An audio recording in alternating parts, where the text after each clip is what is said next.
Overwatering and underwatering houseplants is probably the #1 reason why people struggle to keep their houseplants alive. So how can you tell if your plants need water or not? Well, in this video, I'm going to show you the signs that your houseplant is thirsty, the signs that you're giving it too much water, how you can easily identify both for yourself, as well as some key watering tips to help you maintain a thriving plant in your home. And we're starting right now. So the primary indicator that your houseplant is thirsty is droopy leaves. You may be waiting until the leaves of your houseplant are starting to droop before giving it some water, but this is actually a really poor way to look after your plants and can lead to long-term damage of the plant. If your plant has droopy leaves, then you've waited too long to give the plant some water. The plant is essentially going into survival mode by trying to conserve its energy and retain the water it has left in its cells by going limp. If you continually do this, then this will lead to tissue damage on the leaves, and this will eventually lead to a plant that gives up and dies. The plant's roots will also become dry and damaged over the long term, which will lead to an unhealthy plant. So avoid allowing your plant's soil to get so dry that the leaves are starting to droop. Yellowing leaves is an indicator that your plant is not getting enough water. The foliage of your plant should be a nice vibrant colour. If you have a green philodendron, for example, then the leaves should be a nice dark green colour rather than a more pale yellow colour. This indicates that the plant is struggling to maintain the colour and structure of its foliage because it's not getting enough water to support its growth. Crispy brown edges on the leaves is a particular underwatering problem for calophyas, but also for lots of other houseplants. If your plant is not getting enough water and humidity, it can show this by developing brown tips and edges on the leaves. I think we've all had a plant in our homes that have some brown tips, and chances are you're not really sure why. Well, this is all down to humidity and not giving the plant enough water to support its growth. Some plants, such as calophyas, prefer a moist soil at all times. Otherwise, they develop that signature brown tissue damage on the leaves. And the annoying thing here is that the damage cannot be reversed. It can only be cut away, so you're left with a damaged plant. If the soil of your plant is bone dry, then you'll notice that it's pulling away from the sides of the pot. This is because the soil has shrunk due to a lack of moisture and water, so make sure you are not letting this happen by watering a little more frequently.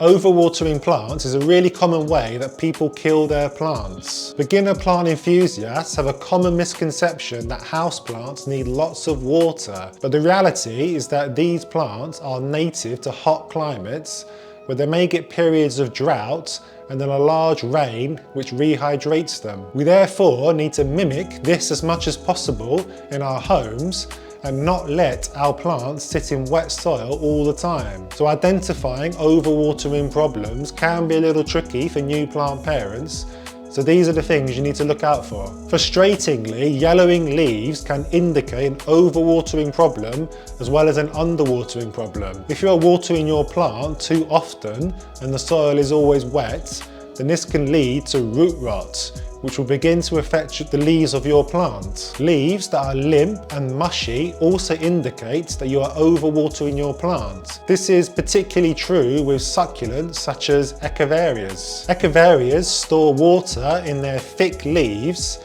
and they have difficulty storing excess water if you are watering your plant too often.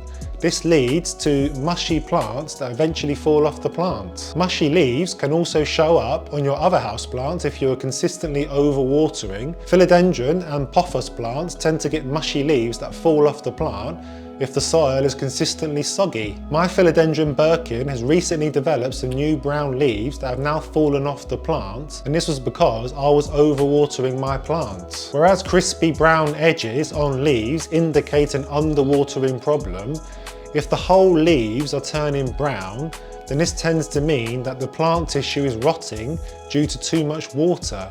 This would be accompanied by a limp and mushy texture on the leaves. A plant pushes water through to the edges of its leaves, and if given in excess, this can cause veins on the edges of the leaves to burst, which leads to browning. You may also notice some water droplets on the end of the leaves of some of your plants. This is the plant perspiring excess water through its leaves and can indicate that you are giving the plant too much water. Now this tends to happen on plants that prefer a drier soil, and I notice it quite often on my Philodendron Birkin and my Tradescantia Nanook. When I see this, I just make sure I dial back the watering to let the soil of the plant dry out. Another sign that your plant may be too moist is an increased presence of fungus gnats. Fungus gnats like a moist top 2 inches of soil to breed and lay their eggs. So if your soil is wet, it is creating a breeding ground for gnats to continue to multiply. If you see lots of flea-like flies jumping around the top of your soil, then I would just dial back on the watering of your plants and let the top 2 inches of the soil dry out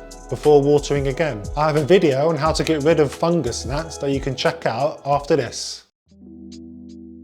It is important to allow the soil of your houseplant to dry out in between watering.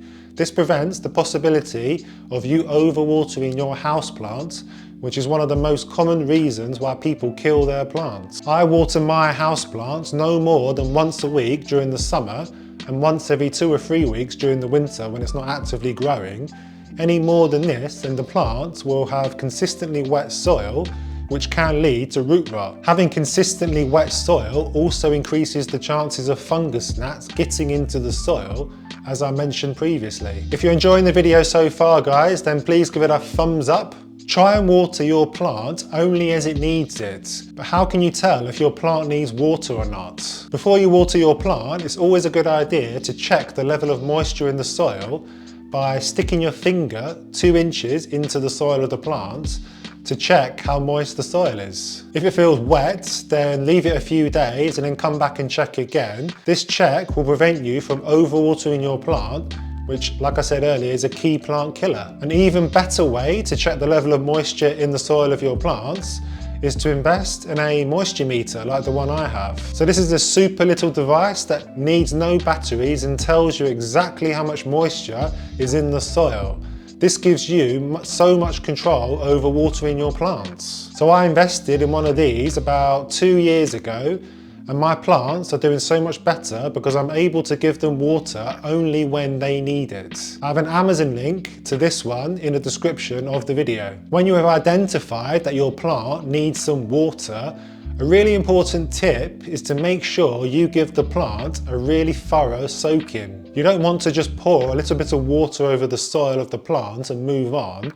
Chances are you've not watered all the roots of the plant sufficiently. Instead, you want to take your plant over to a sink area and thoroughly soak the soil 4 or 5 times until water drains out the bottom each time. This makes sure that all the soil in the pot gets moistened and there are no dry patches of the soil in the pot. When you do water your plant, you want to be careful not to get water droplets on the leaves of the plant. Some plants, such as Tradescantias and succulents, do not like having water droplets on their leaves, and they show this by developing brown spots on the leaves. This is leaf tissue damage that cannot be reversed, so be careful when watering your plants not to splash water onto the leaves. The number one tip I can give you, and a tip that has changed the health of my plants since I implemented it a couple of years ago, is to bottom water your houseplants, and I explain why in this video here. So make sure you click on the link here. I'll see you there, and thank you very much for watching.